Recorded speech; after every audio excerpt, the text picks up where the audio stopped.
It's that time once again when we prepare options, create our decks and make sure they're the strongest that we could take on in attack and defense in Battlegrounds Season, this time 25. And in the video we're going to be going over Victory Track and then we're going to be going over Gladiator Circuit. Hopefully there'll be time codes or kind of those tab things you're able to click to different sections if pre-season, or not pre-season, if Victory Track doesn't concern you and Gladiator Circuit does.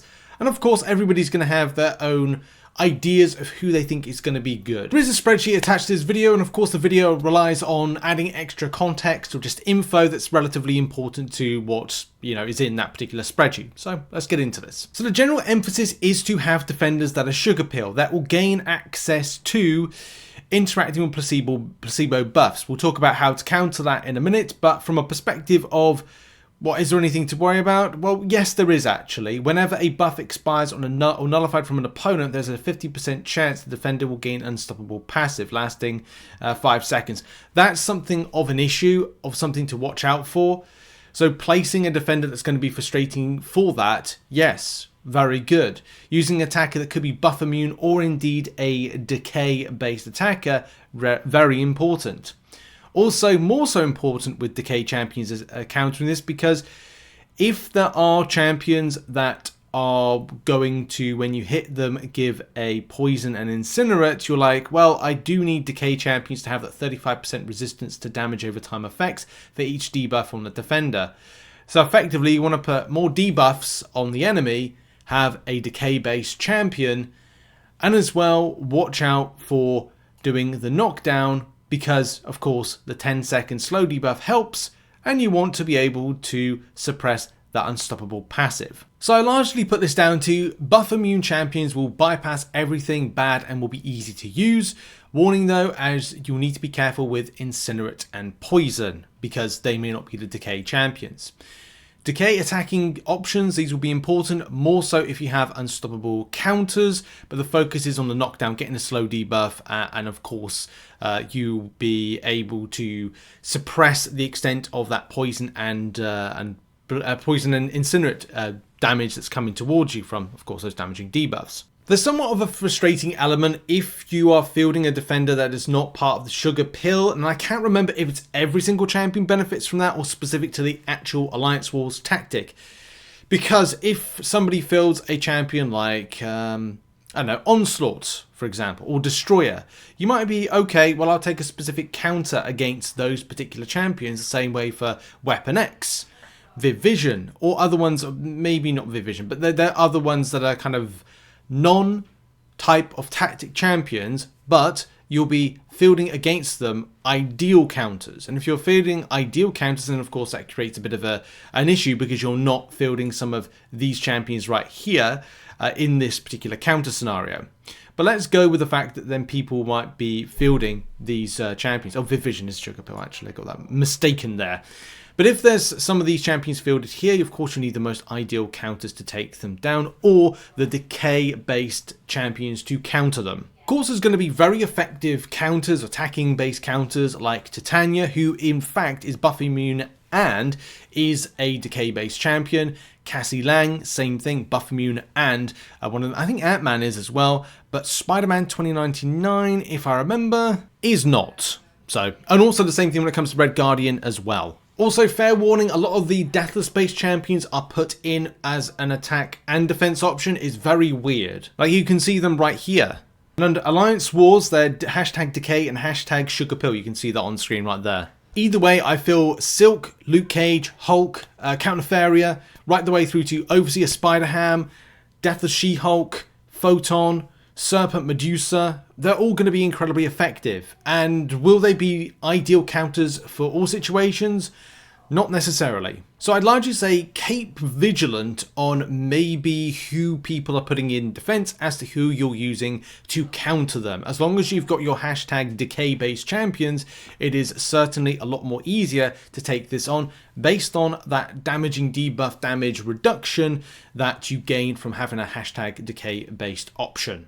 So part 2 of the video is Gladiator Circuit. I will forewarn people that I'm sure that people within Gladiator Circuit will largely see this and go, I already know what I'm doing, Rich, I'm chill. Okay, fine, absolutely cool. There are some things when it comes to week 3 and 4, however, where things differ. But from a 1-2 week situation, the only thing that differs from the victory track in correspondence and comparison is rise to power. When a defender is knocked down, 4 seconds timer starts.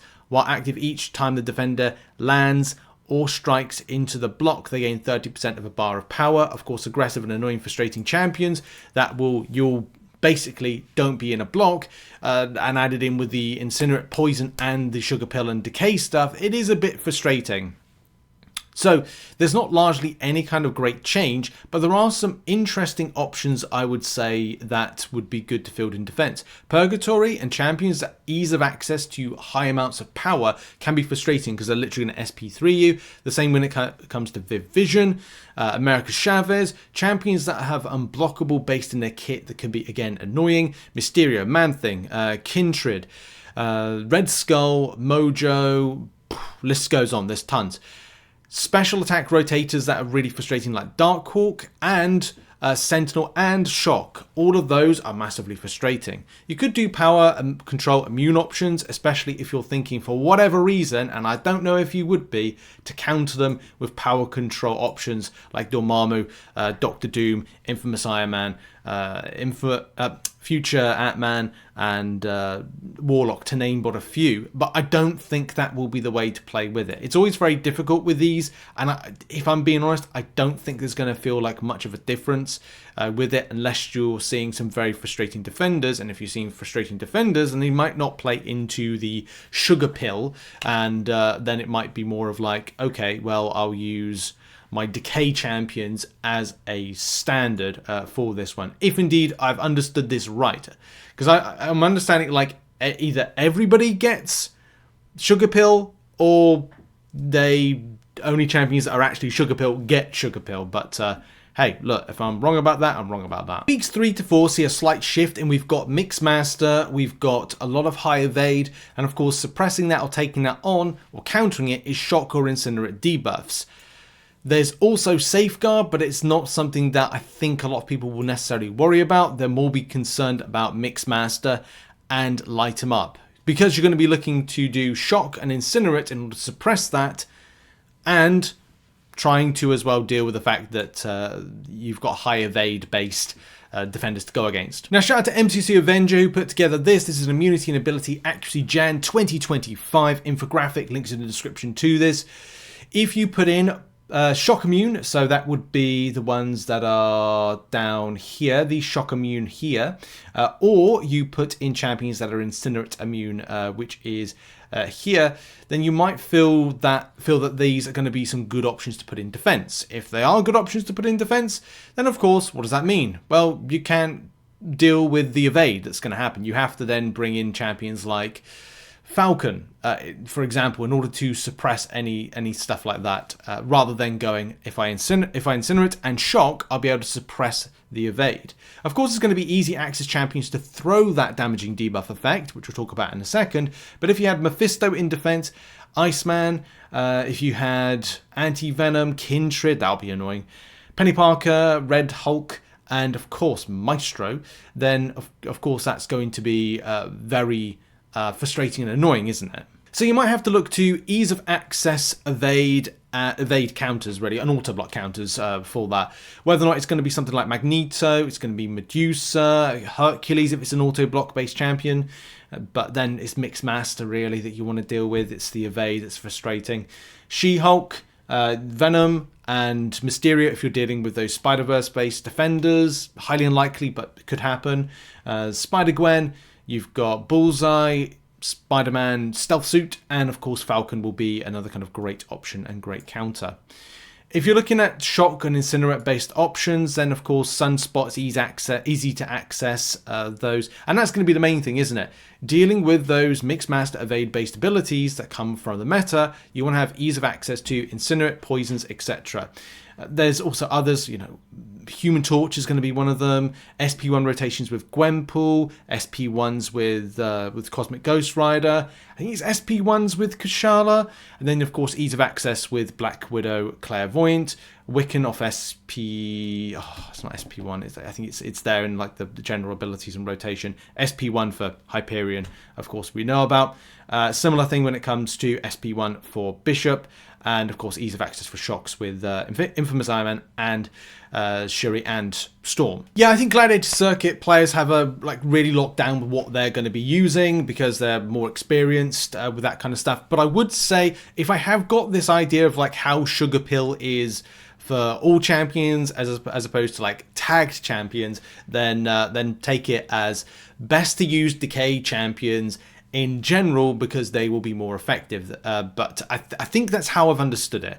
Yeah, decay champions for the way for Victory Track, and of course for the first 1 to 2 weeks Gladiator Circuit.